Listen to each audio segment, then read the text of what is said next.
Good evening, Twitter. It's your boy WAEMID IV. Today we're going to be replacing this old plain looking ceiling fan with none other than the coolest ceiling fan ever seen on the face of the planet.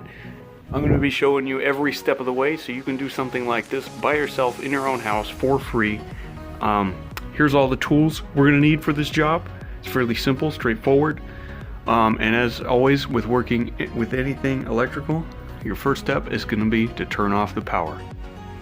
After we've got the power off, our first objective will be removing this light kit. As you can see, it would appear as if it has acquired some damage somehow through the years, and it's being held on by a bungee cord, so I'm gonna go ahead and see if I can't get that off. But before we do that, you're gonna find these 3 screws on the edges here and take off the glass dome. After removing the glass dome, we're gonna have to find a spot to put all these ceiling fan parts. I'm just gonna use the bed here. Take out the light bulb next. So it looks like there was nothing wrong with the light kit. It's just missing a washer that held it firmly against the fan housing here. The reason a bungee cord was there was to prevent it from vibrating when the fan was on. So looks like we won't have to do anything special there, but it's gonna be unnecessary to detach it, I've realized. So our next step is going to be to take off the fan blades.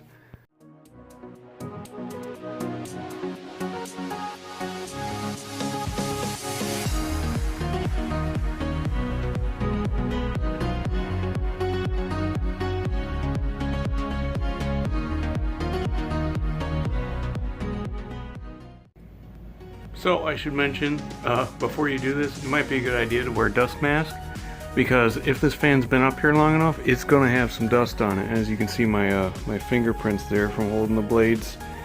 It's got quite a nice layer of dust on it, and I do like these. I do like the wood color on this side as opposed to this side. I think this side looks better.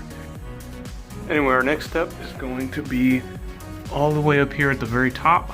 Usually these housing cap things have screws on the top along here somewhere, but this particular one has 2 screws holding it in here and here, so we're gonna get a flathead screwdriver and take those out. So, funny story, there's not enough room to fit a screwdriver in here, so I had to go get a tiny one. But anyway, these screws are almost all the way out, I think, at least. I don't know how long these are. I've never seen a fan like this. I don't know what model it is or anything. There's no serial number on it.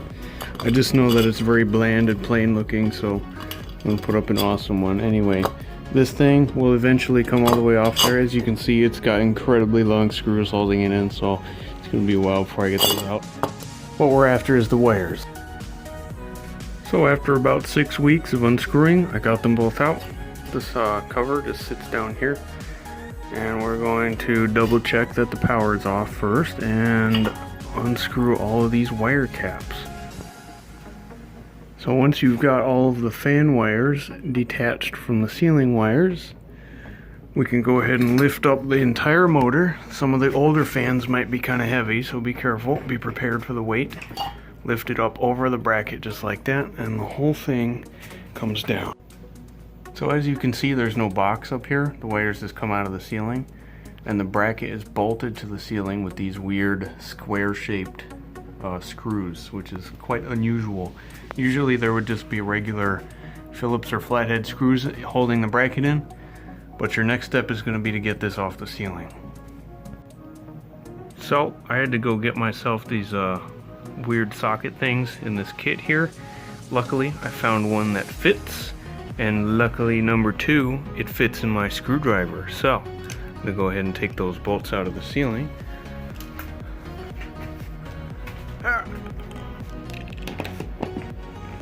Bingo, just like that. I don't know why people make screws like this. So now that we've got the old bracket off the ceiling, we can begin the reassembly process and start putting up the new fan.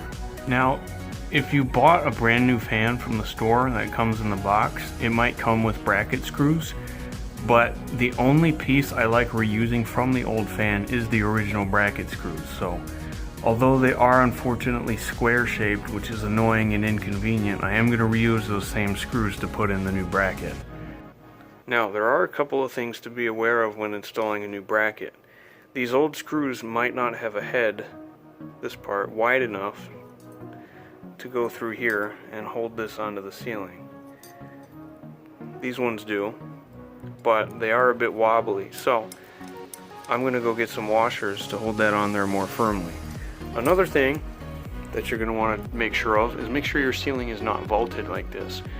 As you can see, the ceiling in this room is lower on that side as it is on this side. It sits at an angle, so that means you can't put flush mounted fans in here, so we're gonna have to use this one on a down rod.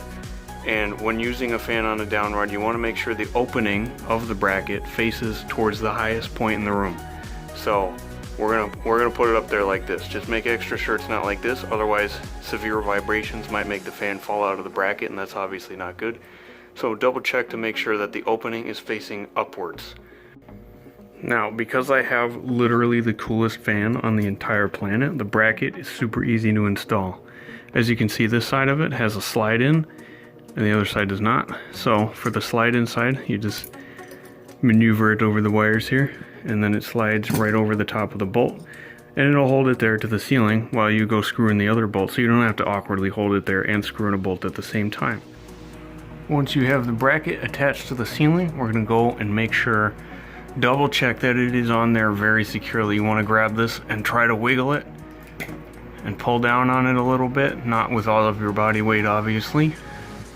Make sure these two screws are tight, because of all screws on the fan, these two are holding the most weight. They are holding the entire fan to the ceiling, so make sure those are not going to come out of there, and this looks pretty good. Our next section will be assembling the new fan, in this case reassembling the new fan. I bought a remote for that, so I'm going to show you how to hook up a remote too. We're going to have to attach the down rod to the motor. As you can see, I just have it sitting here.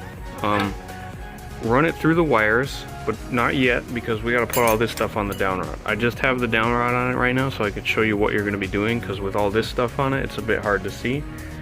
So once you've slid the wires through the down rod, you're going to take this pin here, and it might take a bit of maneuvering to get it through all the wires in there. It should just pop out the other side like that. Then you're going to take your safety pin thing and stick it right through there. And then you'll notice that's pretty loose, so you're going to have to tighten this screw here. Once you get that pretty tight, this shouldn't move anywhere. Now, that is the basics of it. I'm going to take it back off and put on this decorative cover, which just slides right over the screws here so you don't see them and dust doesn't get on them. It's kind of an unnecessary piece, but why not have it? So for actual down rod assembly, we're going to have to do this in a very specific order. Hopefully I don't screw this up. So I want to go from the top down. So this cover is going to go on the very top. This is going to attach to the bracket like that. Okay, then we've got this little decorative piece, which you can actually just attach to here. It just snaps on if I orientate it right. That's a new word. Anyway, I can't figure that out right now, but that goes on there. This thing is the screw cover for the very top, and then this piece covers these screws here, so that's going to go on upside down. Once you've got all this random stuff attached to the down rod, then you attach it to the fans by running the wires through it. As you can see, with all this decorative stuff on here, we really don't have much room to work with, but it's the same deal I showed you earlier with the pins and that screw. Once you've got the down rod and all its fancy additions attached to the motor, we're going to put this on the bracket. So there's a little notch in the down rod right there, as you can see. That lines up with a little pin right there on the bracket. And so we're just going to lift this whole thing up. I'm going to lift it by the bottom because I'm doing this one-handed. Obviously, if you're not making a tutorial, you can do this with as many hands as you want. So I'm going to lift it up over there, try to wiggle it around the wires, and then it should just pop into place, and then turn it a little bit so that notch, there we go, that notch lines up with it, and now it shouldn't turn at all. And there we go. So next is the part where we wire the fan. without a remote, all you're going to do is connect the wires. White to white, black and blue goes to black, and then the green ones go to the copper wire. Simple as that. You're just going to attach the wires. But since I have a remote, I'm going to be installing that. So remote receivers are kind of big and clunky, and they don't always fit in these things, but you can usually make it work. So I'm going to move. I've tried to move all the wires as far out of the way as I can get them. Might need two hands to do this though. So I'm going to bend these ones way over here, and then just shove this thing in here. I don't want to shove it too hard in case I might start crushing some wires. Come on. But there we go. I've got a top in there. It should just slide in between the down rod and the bracket. And the fan should still have a tiny bit of wiggle room in there. So that looks good. So don't worry, without a remote, it's a lot less complicated than this. But once you've got all your wires connected, just grab the cap and the wire and tug on them a little bit just to make sure they're in there firmly. Then we're going to shove all of these wires into the decorative cover and slide the cover up so that these latches go into the screws. I'm gonna have to use two hands for this, but you can see how that just slides over there. Now that the wire cover is on, we can screw in the additional two screws on the four corners. Now that all four of these screws are tight, usually that'd be the last step. But since this fan is extra cool, it's got a decorative cover that covers the screws up, so this just slides on and turns like that. So you may notice that this does move a little bit on the ball joint here. That's completely normal. It's supposed to do that in case the fan wobbles a bit. That's the point at which it wobbles on. Anyway, we're done on top of the motor, moving below the motor. Now it's time to put on the blades.